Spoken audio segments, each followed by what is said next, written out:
Hey guys, welcome back to the channel. Today we're talking about the Atlanta Braves.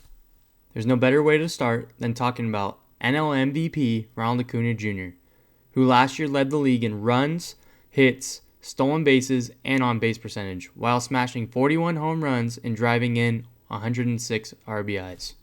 Behind Acuna, they had Matt Olson, who had a career high 54 home runs and had a league leading 139 RBI.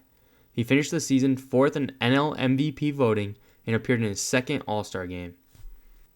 Across the diamond is Austin Riley, who has solidified himself as one of the best third basemen in the league. Over the past 3 seasons, he's hit at least 30 home runs and drove in 90.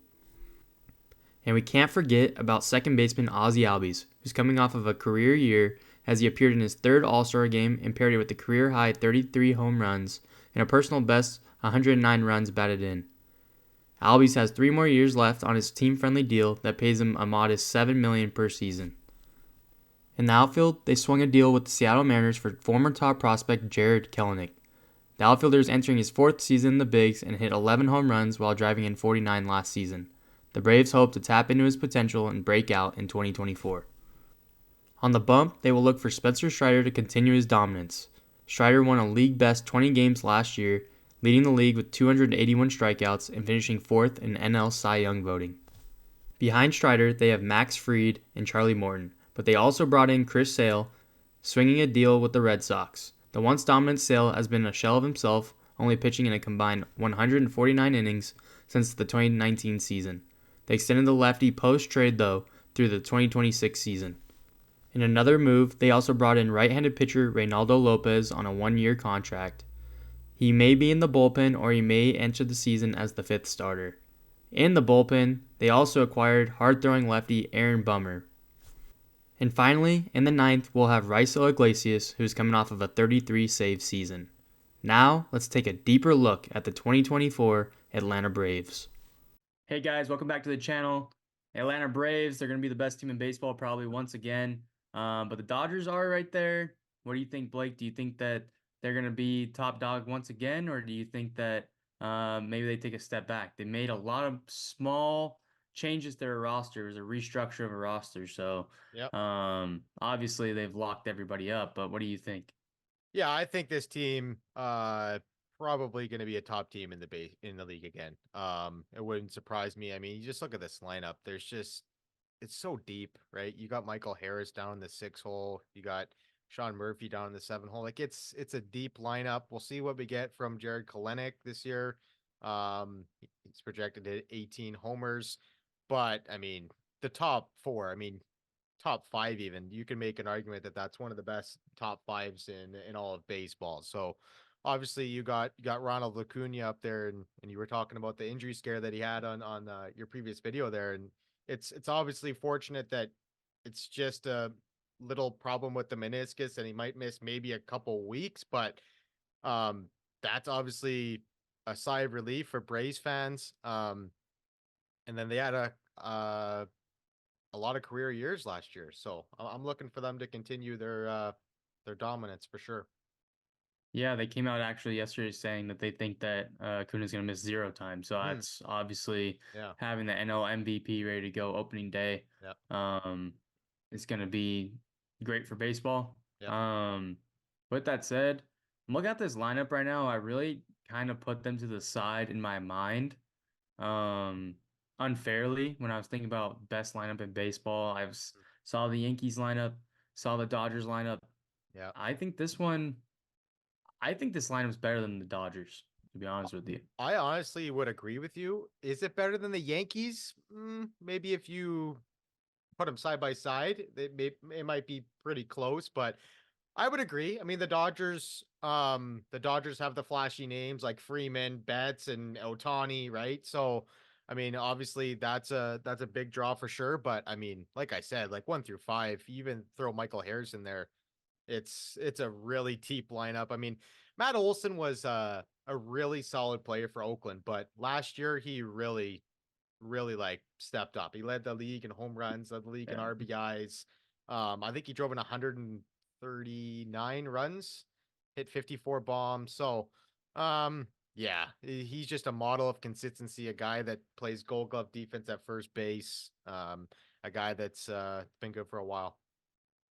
Yeah. If we come down to their bench, Yep. I'm not loving it. I No. mean, Travis Darno and Sean Murphy as your catching tandem, that's unreal. Yep. That's But really good. outside of that, they have David Fletcher, who got traded from the Angels Hmm. this offseason. Obviously, Fletch isn't going to be a guy that's going to pop homers for you. He's just going to play gold glove caliber defense and put the ball in play.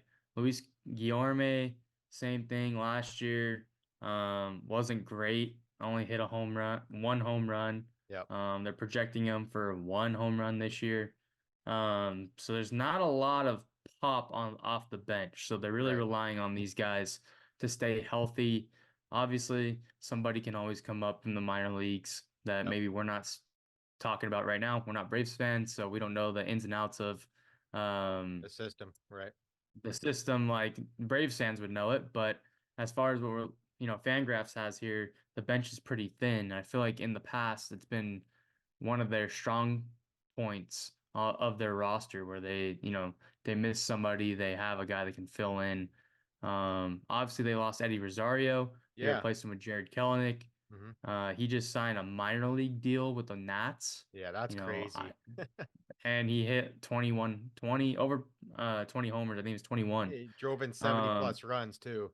so it kind of like it makes me think like why didn't he just go back to the Braves on a minor league deal at that point? Because he would Right. have got the playing time. Oh I yeah. mean, at least if somebody goes down or I mean I know they got lefties out there in that outfield with Harris and Kelenic, but Hmm. um and he's another lefty bat. But I just feel like that would have been a good piece to this roster, at least on the minor league side or on a minor league deal. But maybe they go and get a Michael A. Taylor to platoon with Kelenic. They already are over the luxury tax if we want to go there before we get to the pitching. Yep. Um, I mean, look at this. They're locked up for a long time with these Oh yeah. guys. Like. Riley and Olson will be there in the corners. Yep. Charlie Morton is probably his last year. He's going to retire. He's 40 years old. Yep. 20 million coming off the books there. They just traded for Chris Sale. We'll get to that in a moment. Yep. You know, it's just Acuna at a $12 million AAV Well, I mean, is look at insane. like Ozzy Albies. He's making like $7 million. Yeah. Like it's Alex Anthopoulos is working his magic, and it's as a Jays fan, it just pains me to see this, but yeah, he's done a great job at locking all these guys in at home run AAVs, and this team is poised to just be good for a long, long time. Yeah. Max Fried's a free agent. So you really thinking that, I mean, if they are going to stay over the luxury tax, that Morton money is going to have to go towards Max Fried next season if they want to retain. So Yep. obviously he's going to be, you would think, priority number one heading into the next year's offseason. But Hmm. they're at 271 right now. The next tax is 277. So, like I said, if you were to add a Michael A. Taylor, the price would probably have to significantly come down. Yep. It would have to stay under that 6 million. I think Michael A. Taylor probably will get more than that. Maybe Adam Duvall, somebody like that. But they need an outfielder, right-handed. I think just in case, Yep. Kelnick can't uh, do his thing against lefties. I just feel like having one more outfielder they can rely on is going to go a long way for this club. So, as we go down to the pitching, it's stacked this year. Yep. You got Strider at the top. He just added a curveball, I believe. Um, so they're saying that looks really good in spring. Max Fried again, entering his last year. He had a 2.55 last year, but only in 77 innings pitched. Charlie Morton's been a workhorse for them for multiple seasons. Pretty much for the past 7 seasons, he's been really good. So, and then Chris Sale's a wild card, right? The Yep. injuries, they've been there. But he is looking disgusting in spring training right now. I know it's spring, but he looks disgusting. What do you got on that trade? Yeah, it's I mean it's uh what do you call it? Buy low, low risk, high reward type of deal. I mean, yeah, you give up a young player in Vaughn Grisham in that deal, which he could turn out to be a good player for the Red Sox when he gets a chance to play every day. But I mean, how can you not take a chance on Chris Sale? Like he was one of the best pitchers in baseball for a long period of time. Yeah, he's battled injuries. He hasn't been healthy. He's had a tough go with injuries. So, um, the ceiling is still pretty high with Chris Sale. I think if he can stay healthy and give him a 4 ERA, I think you'll be happy with that. Like they're projecting what 380. I mean, yeah, you'll take Projecting that. 28 starts. So, Yeah, if he I mean, he starts, made 20 last year. he did right, but before that, I mean, Yeah, from no, he was in 20 22. He didn't had play in TJ, I believe, right? 2020, didn't play in Yeah, 2 2020, games. 2021 and 2022, he only pitched in like 15 innings. Like he didn't pitch much at all. So, um, yeah, if he makes 28 starts, you take that and run with it, to be honest, because his health has been an issue. But Yeah. Looks like they got penciled in Reynaldo Lopez in this fifth spot. Obviously, he was a starter with the White Sox back in the day. yep, Went into a reliever role, was electric last season, both yep, with the Angels and um, with Guardians, the White Sox yeah, and the Guardians. yeah. So we'll see on that.